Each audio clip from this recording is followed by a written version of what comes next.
सुख दुख जीवन के अभिन्न अंग हैं। इन्हें बांटने में ही जीवन की सार्थकता निहित है।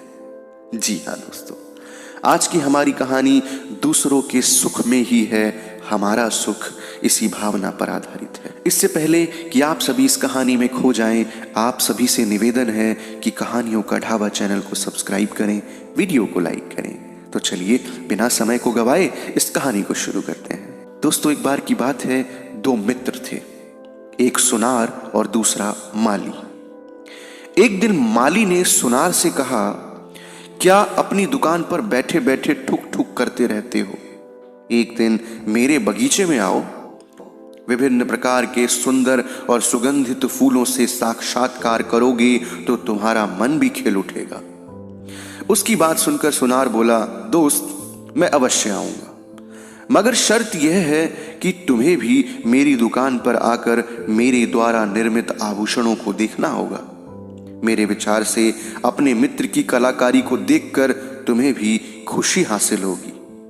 अब दोनों ने परस्पर न्योता स्वीकार कर लिया। एक दिन सुनार माली के बागीचे में पहुंचा। सोने का पारखी सुनार एक एक फूल को देखता और मुंह बिचकाकर दूसरे पौधे की तरफ रुख कर लेता। इस तरह सुनार को बागीचे में तनिक भी आनंद नहीं आया। अब अगले दिन माली सुनार की दुकान पर गया।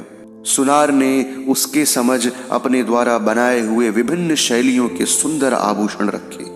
माली प्रत्येक आभूषण को उठाकर सूंघता और निराश होकर चल देता।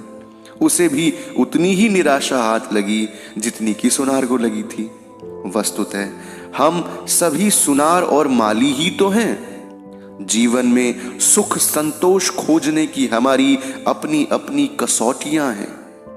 कठिनाई यह है कि हम फूलों को सोने की कसौटी पर कसते हैं और सोने में सुगंध खोजते हैं। परिणाम में निराशा ही हाथ लगती है।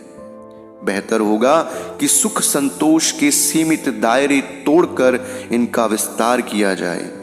दूसरों के सुख में सुखी होकर देखिए कि कैसे आत्मिक सुख आपके पास दौड़ा चला आएगा। वह सुख जिसे पाने के लिए आपने दिन रात एक किए होंगे।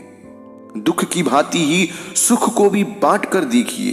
अकेले ना दुख ढोया जा सकता है और ना सुख जिया जा सकता है। तो दोस्तों, इस प्यारी सी छोटी सी कहानी में इतना ही। मिलते हैं एक और नई एवं शानदार कहानी में। तब तक के लिए धन्यवाद।